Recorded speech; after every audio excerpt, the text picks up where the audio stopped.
thank you, everyone who is here for the session on monitoring, evaluation, and learning. Please put your phones down and clap.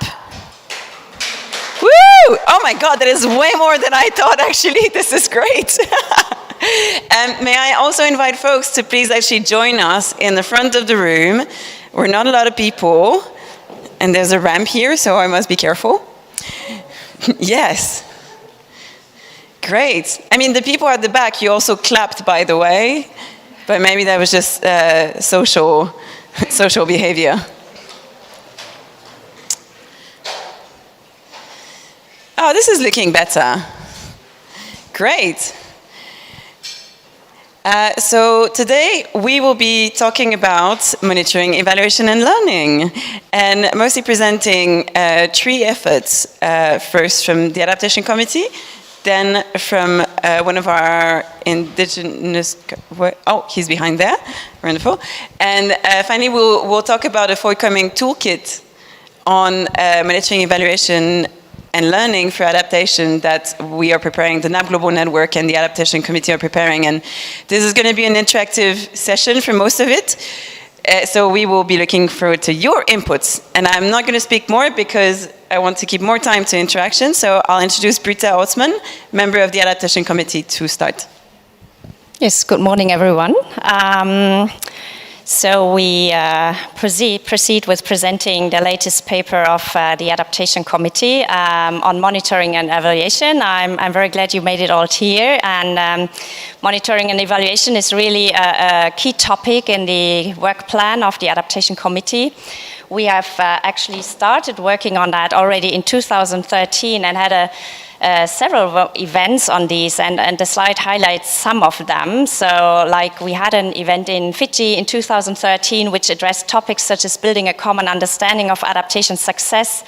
In Japan in 2018, we were focusing on national adaptation goals and indicators and their relationship with the SDGs and the Sendai framework. So that's also a very important topic at this COP with a view to the framework on the global goal on adaptation.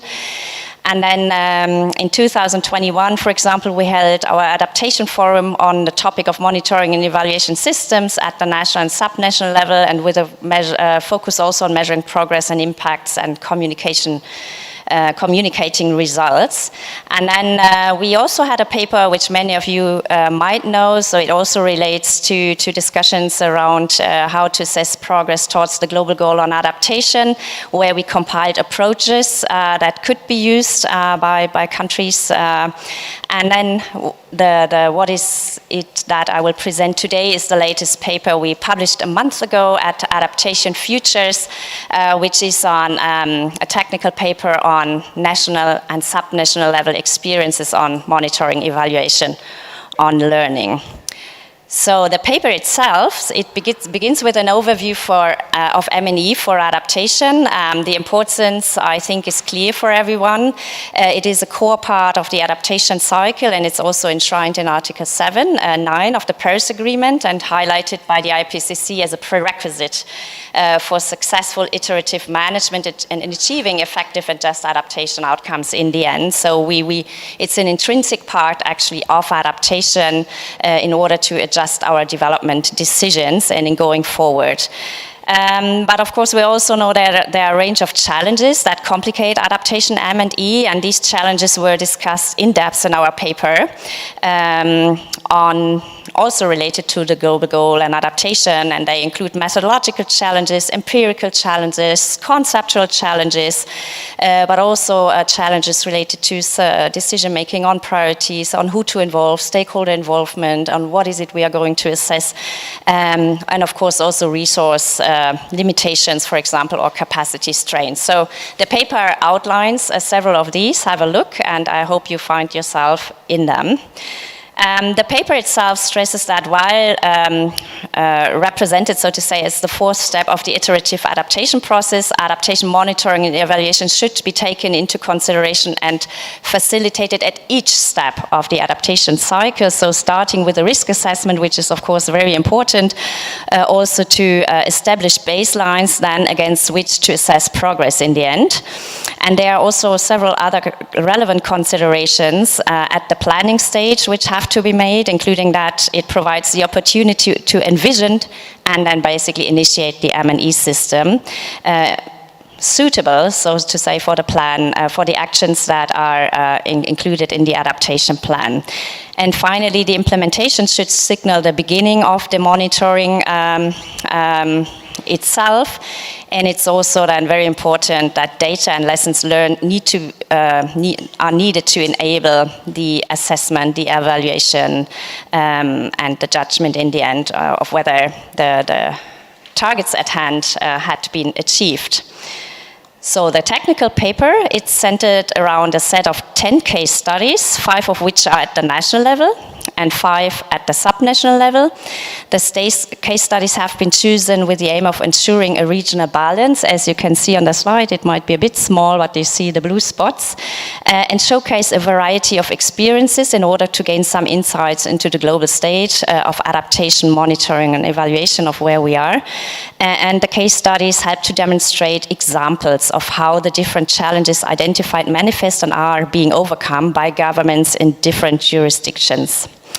At the national level, the case studies that featured in the paper include Burkina Faso, Finland, Panama, Tonga, and Vietnam. And examples of challenges include, and there are several ones, but so just to highlight some examples, it's the weak data management and difficulty with institutional coordination, inadequate financial capacity building and technology transfer support, systems that are designed or envisioned in adaptation plans and policies prove to be difficult to implement in practice. But there are also examples of opportunities and trends, and these include that support for developing countries through different funds and initiatives is often instrumental in making progress on M&E, and alignment with international commitments and reporting systems, including then the enhanced transparency framework, is a key opportunity for countries currently developing or updating their M&E systems, including as the BTR can be a first step also towards, or building the basis towards a broader M&E system. And in doing so, countries can both generate information that can be used domestically, which I think should be the key purpose, because that's where the action takes place. But of course, it can also feed into other national documents and reports that are produced in this process with a view to informing progress on adaptation under the Paris Agreement and the UNFCCC. So various countries are initiating M&E as soon as possible rather than trying to build perfect or robust systems from the start. So I think that that's a very important point.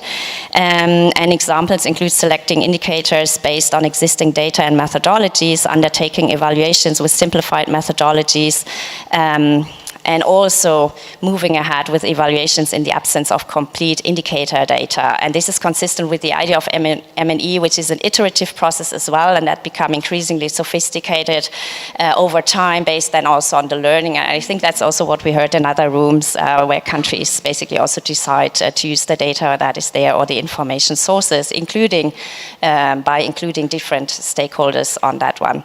And finally, there are options for engaging also, as I said, the stakeholders, not only in M&E, but throughout the process. And I think that's important so that the different perspectives are being heard and can be captured with a view also to assessing progress and whether actions have been successful.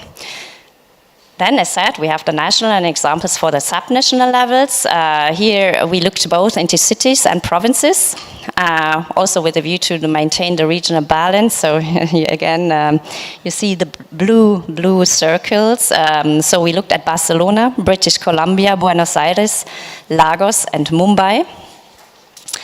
And also, again, here we looked into the challenges, but also, again, in some of the opportunities. So the challenges include, but it's not an exhaustive list, so the need for dedicated institutional structures at the subnational level, which had to ensure that the responsibility of NME is not simply absorbed into the responsibility of existing staff and institutions, and that comprehensive monitoring, reporting, and evaluation is routinely carried out.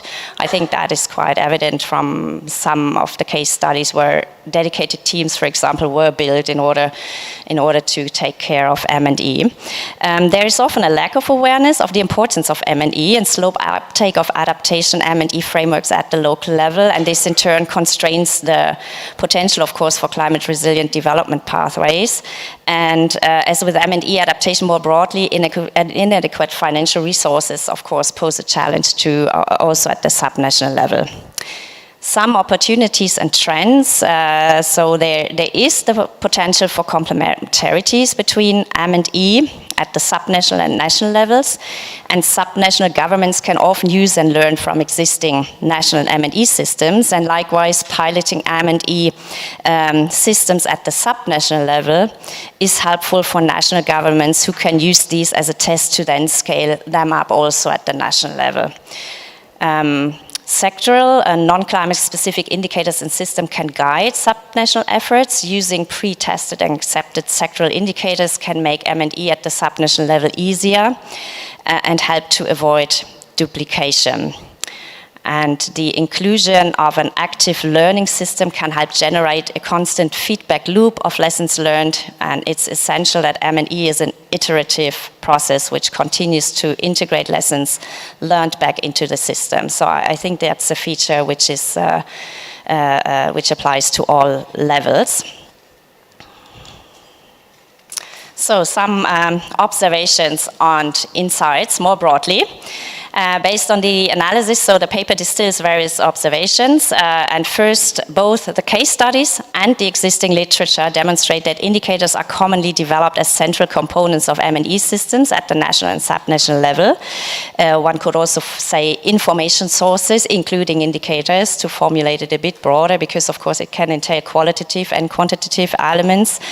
And while the appeal of advantages of indicators are clear, they enable in measurement of variables relevant to adaptation and facilitate the tracking of progress over time. The paper found that it's very important to carefully consider the role and selection of indicators, and the expectations surrounding what indicators can and cannot do are not always realistic. So they have limitations in terms of facilitating decision making in the face of competing interests.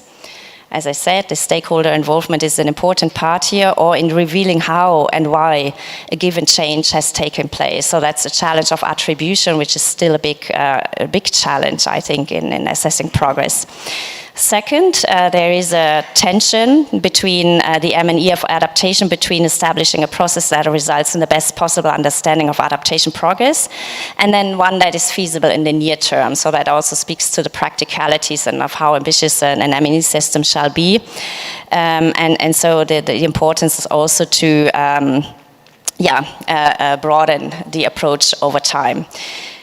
So governments may choose more pragmatic approaches in the near term, and there are also various opportunities towards more than innovative or ambitious systems over time, which also, with a view to the, let's say, the horizontal integration in the government, but also with a view to the vertical integration across different levels and across different stakeholders, as was outlined before. And I think our next presentation will also touch upon the stakeholder the importance of involving stakeholders. So some of the key recommendations.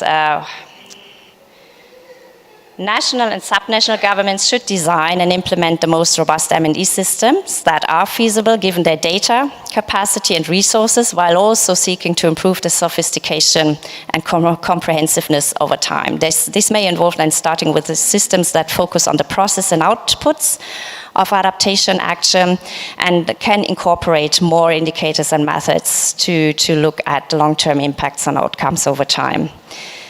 The multilateral funds and agencies supporting adaptation, they should align their M&E efforts with a broader M&E system at the national or subnational level and provide technical and financial support for their development and application. And this can help to ensure that the support provided is holistic, extending beyond projects or programs, program boundaries, to enhance a more systematic approach.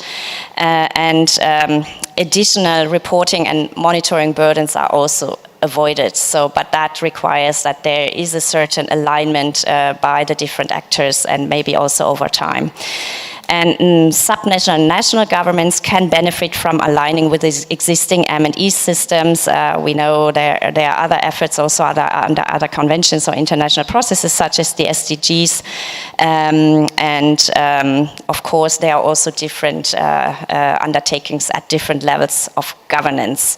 So again, including more participatory methods also, for example, on assessing progress.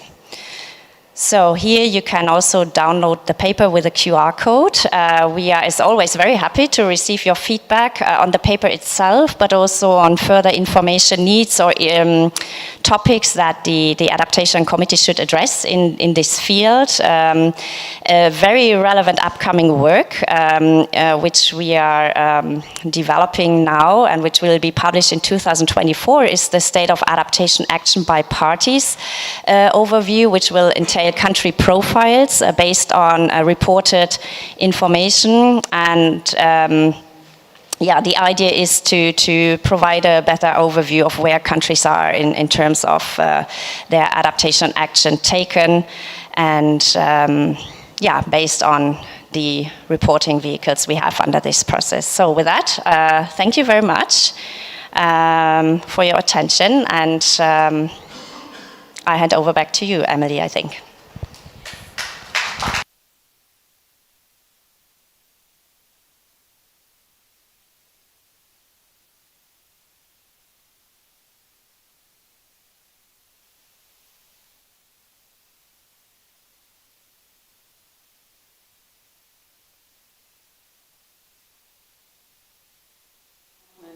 Of Pacific Affairs at Corobell School of Asia Pacific Affairs and also at the ANU Pacific Institute. You have a very long title, and it shows that you have a long experience, so we're looking forward to hear from you.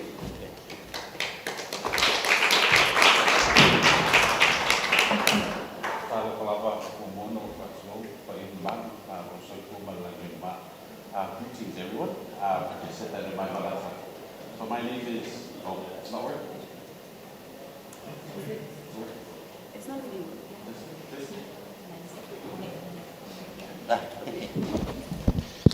Testing, okay. Yeah, tulo malor soifua malangima. Greetings, everyone. My name is Salah Jo. As the presenter mentioned, I'm a senior fellow, but also deputy director of the Department of Pacific Affairs, director of Pacific Institute at the Australian National University. So I teach research around international politics, climate change, international climate politics. But a lot of my work engages with Pacific governments, Pacific regional organizations, and local community in the climate change space. And one of the work that we work on is the strategies for negotiations for Pacific countries in terms of climate change, the work for local communities, indigenous people, and also in the space of academia. I was tasked the last few days to come and speak about the engagement of local communities, indigenous peoples, in terms of climate change, especially with the NAPs, but specifically on monitoring and evaluation. So I'll focus some of that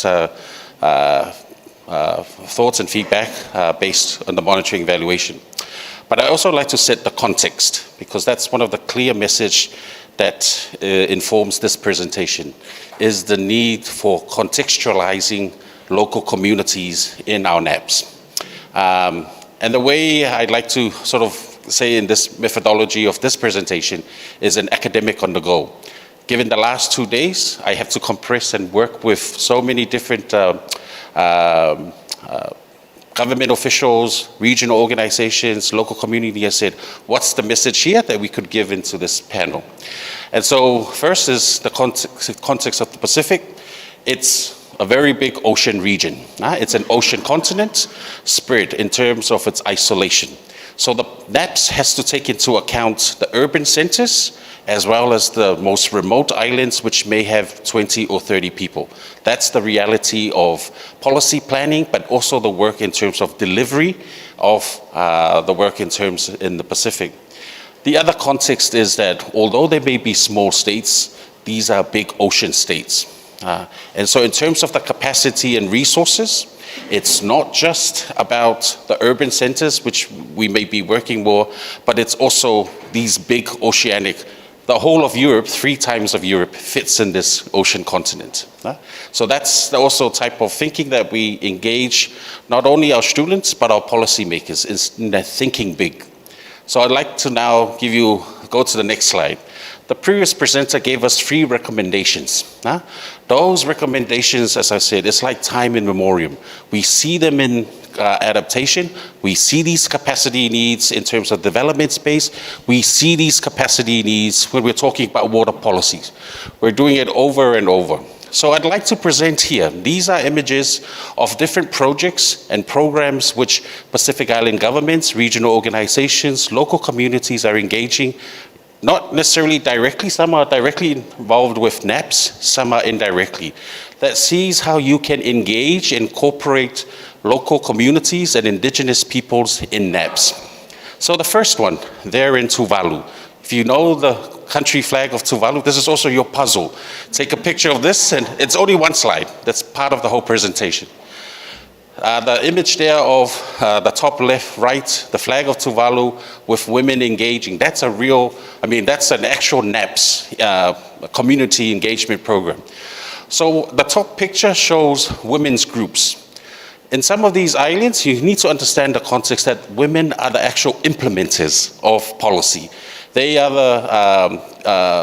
the women groups are the ones who carry out a lot of the projects because they are not only the producers of wealth, producers of food, that's their responsibility. So governments and NGOs that do come into Tuvalu have to engage women. But you also see that they also have a separate space.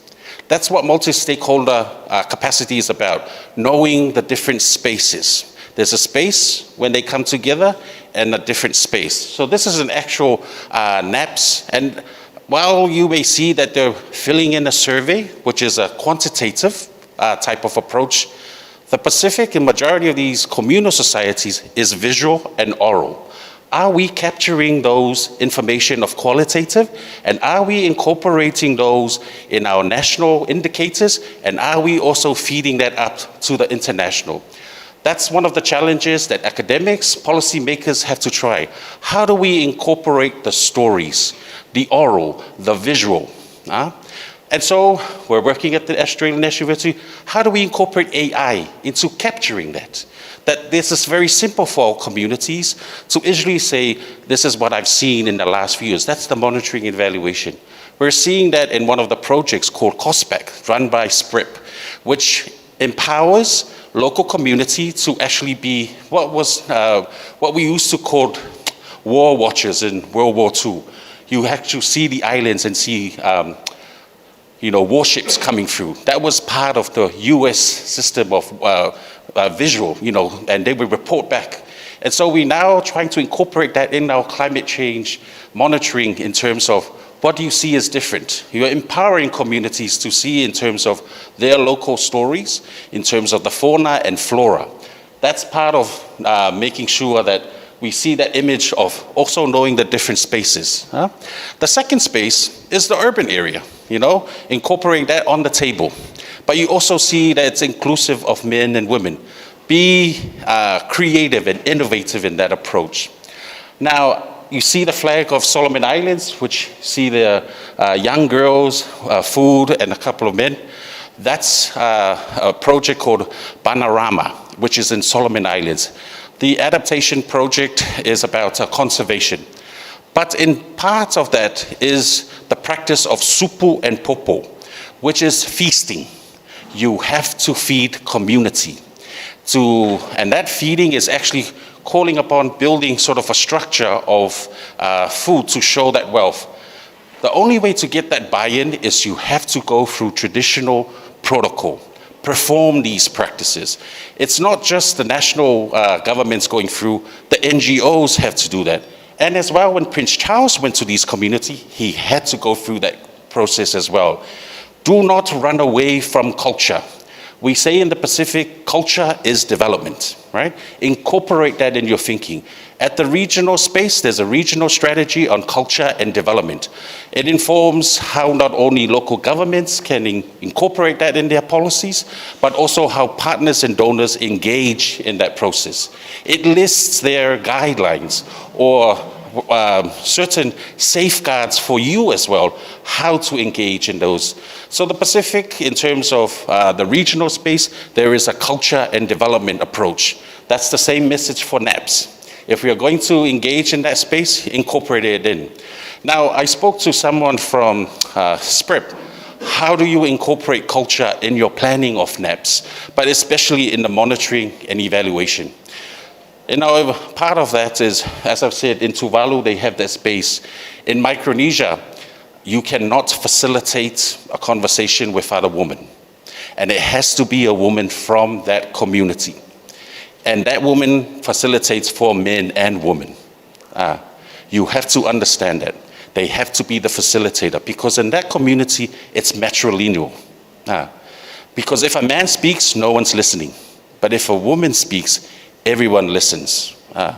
So what you do in Fiji is not also something that you do in FSM. That importance of taking that knowledge, that traditional knowledge on board. There's an image there of Marshall Islands, which are youth. It's a middle there. It's one of the climate change project of NAPS. Planning, right now they're going through how to implement it, but in terms of planning, what's their innovative way in terms of getting the contribution from community, art, rap, and poetry? And they were rappers and poets from the island, and they're running their own poetry slam and art form, but at the same time, getting the feedback from children and youth. How do you engage in that program, you know? And that's something that was done by this one community, and now it's in 2 different islands. And that's a project that's run using also youth in that space. There's an image there from Samoa of using churches, religion, not spirituality, religion. In these certain communities, sort of the pillars or centers around community are the churches. They rally community. They also are development centers in terms of they provide forms of education. Some provide the medical clinics. Churches are not just faith leaders, they also rally the development. They fundraise. If you come to Samoa, they're $5 million, $3 million churches. Why? Because of the importance of the message to the people in terms of development as well as spirituality. And so engaging with church leaders. They're actually been going through to understand what biogas is. They're going through and this is why it's important for community. And of course, they will allow them to carry out certain projects. You also have in that image where it says the flag of Samoa on the bottom left, the Ava ceremony. So I spoke with one of the national implementers. In terms of your projects, how did you monitor?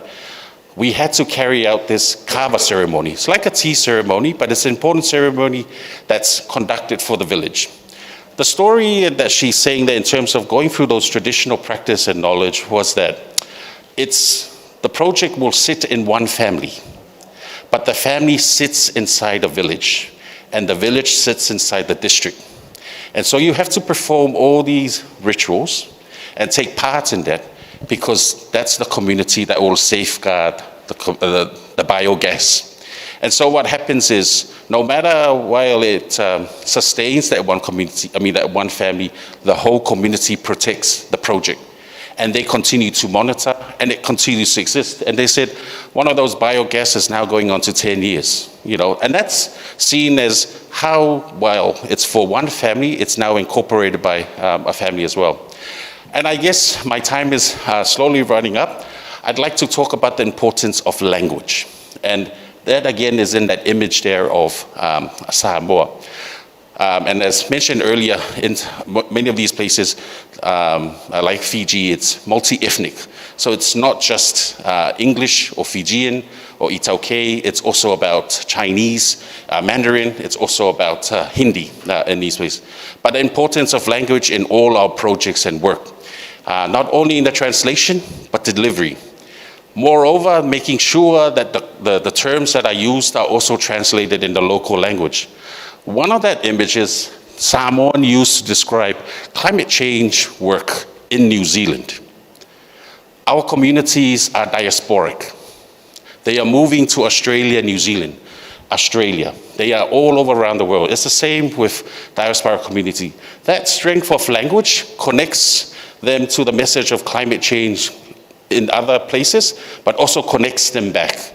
And so part of what we try to encourage in our, the work around NAPS is that language is important. You have to translate these big technical terms for our communities so they understand. Because wherever they go, whether they're sitting in Wellington or Canberra, they understand what climate change is in terms of Samoa. So these are sort of practical ways. They may not be profound, but I hope they help also spark the way that you're conducting your NAPS in terms of monitoring and evaluation. And going back to one of the messages I came earlier, using the traditional knowledge, the way in which communities gather data, store data in terms of their own way, the way that they share information. Now, it's oral, it's visual. Have we captured that beyond our surveys into using that in terms of our indicators? We understand the importance of NAPS. We understand, but they need to be streamlined with those who are being impacted, but also those who are resilient and capturing these important changes that's happening around them into informing our work. So that's sort of a short message from those of us who are also engaged in the work of local community and Indigenous people, and hopefully this helps inform your work around monitoring and evaluation of NAPS. Thank you very much.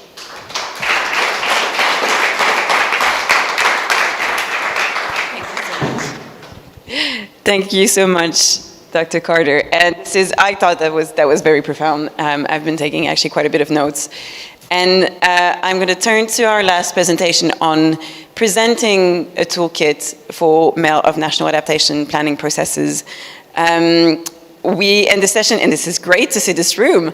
I'm delighted. So I'm going to try to go fast through the more boring theory things and to get us together. We've started a bit late, so apologize if I run through a little bit my institutional mandate of the NAP Global Network, which we're aiming to enhance national adaptation planning and actions in developing countries. We do that through technical assistance, South-South peer learning, and research. Please get in touch. I will ask my colleague Christian to raise his hands if you want to hear more about the NAP Global Network. Raise it again, please. There you go. Thank you. And overall, we've got 9 years of supporting developing country partners on doing MEL. And we've got a long list of 25 countries here on the right of my slide. We've done 7 peer learning events and over 40 knowledge products over the years. And this is just increasing. So we really thought this is time to translate experiences of countries and what we've learned into an updated toolkit.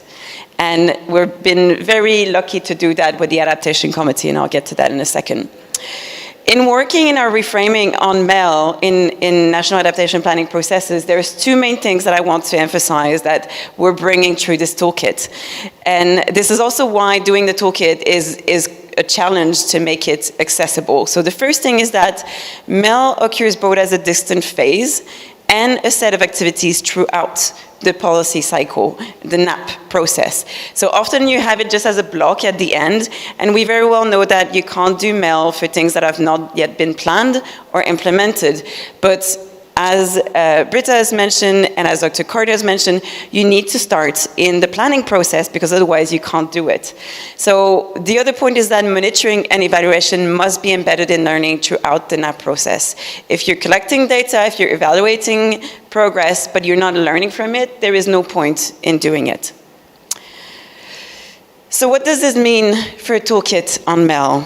Well, first, we're very happy, we're delighted that we're doing this in collaboration with the Adaptation Committee, and this is part of the follow-up work and, for example, of the report that Britta has just introduced, and that was published earlier this year. We want this to be an evolving piece of work with revisions from feedback from developing country partners, from all partners and institutions every 2-3 years, so that we make sure it's a living piece. And this has been based on consultation with country partners that we've done over the summer in June and July, and other stakeholders, so your usual suspects working on MEL adaptation, other INGOs, but also other civil society actors. We are not aiming to reinvent the MEL wheel. We really want to focus on presenting comprehensive, yet crucial and feasible actions on MEL. And I'm saying this because we discussed for some part to go for like the most important steps, so going back to the most simple and what is the only, the most critical. And our team, our co-author team and our research team couldn't find themselves to say, this is more important than the other. So we're presenting a comprehensive set of actions that countries must contextualize to their own context. We're currently presenting here because we would like your feedback and your inputs into a couple of questions that are quite simple, but I'll provide the background of why we found it a bit of a challenge. We'll then do some revisions in January based on reviews and internal and external reviews, and we aim to publish in March 2024. We'll also, the NAP Global Network, be developing a self-online directed course based on that later on. So today we need your views to see if we are missing anything. Are we missing any important actions in the toolkit that we should really talk about? Is the structure clear and accessible? And do you have examples to contribute? And I'm going to tell you a bit about some of the struggles that I've had in developing a toolkit. And this is my 5th toolkit on MEL, right? You could think that this was going to be an easy task. But actually, common toolkit structures go monitoring, evaluation, and then learning. But it's very difficult to capture the complexity of MEL and all the feedback loops into a linear PDF. So the reality is that actually at different phases of the NAP process, you have monitoring, evaluation, and learning actions that are running concurrently, and they feed back to each other as you go along. So how do you do that? Well, we've had a try, okay? And this is why you're here today, to tell us if this makes sense. We're presenting actions structured according to the phases of the national adaptation planning process. So you have getting started and doing climate risk assessments, planning, implementation, and MEL. And that follows actually the outline and the structure of the adaptation committee reports, and aligns with the LEG 2012 guidance for NAP processes. And we're presenting monitoring, evaluation, and learning actions according to each phase, which kind of looks like this. Now, our colleague Fatin has some handouts and some printouts that you're going to have, that we're going to share. And we're presenting this as a matrix with chapters that are going to be first on getting started, then on planning, then on implementation and MEL. But we know that countries are at different stages and places, so we're actually structuring it as well so that we can acknowledge critical realities of countries. For example, countries are starting to work on their MEL system at different phases of the NAP process. So at the moment, we're saying, hey, if you're starting your NAP, this is what you need to do for your MEL. But there's rarely nothing yet. There is rarely nothing existing. So we're making sure that there's going to be easy navigatable links between sections. Countries have also different levels of capacities and resources, so we provide comprehensive pictures of what MEL systems can comprise of, but it needs to be contextualized. It's not all compulsory. And we provide many examples and case studies. So that means that, for example, countries could look at the toolkit and say, okay, I'm at the getting started phase. What activities do I do for monitoring, evaluation, and learning? Same for planning. So, read by NAP phase. Or you can also read by type of action, or like, what's the order? If you want to be, of course, collecting and analyzing data, you can't just skip to the implementation step. If you're in implementation and you're saying, I need to collect data, you actually need to go back to the monitoring start and define the purpose of your MEL system. So we're providing both navigational aspects, and this is what I've just said. So now, today we need your views, and we're going to do this now. We have 15, I'm going to infringe a bit. I'm going to say we have 20 minutes because we started late. And we're going to do 2 moderated breakout groups. Timo Leita, please raise your hand. He's a co-author of the toolkit. And we're going to ask for one group to go to a flip chart there. So if I can go like half, sorry, sorry, Richard, you're in the middle. Yeah, half here, please go half with Timo to your right, and the rest you're gonna come to the left with me. And we're asking you 2 basic questions. We're gonna pass out the handouts. Fatin, raise your hand, yes. This lovely lady is gonna pass on the printouts. And are we missing anything? We'll take 5 minutes to kind of look at the printouts. I'm aware I went through this quickly, but are we missing anything? What should really emphasize? Is the structure clear and accessible? And do you have any examples? Go! Oh yeah, the next slide is also, please, if you want to stay in touch on the toolkit, please use this QR code and we'll make sure that we keep in touch. Oh, follows on.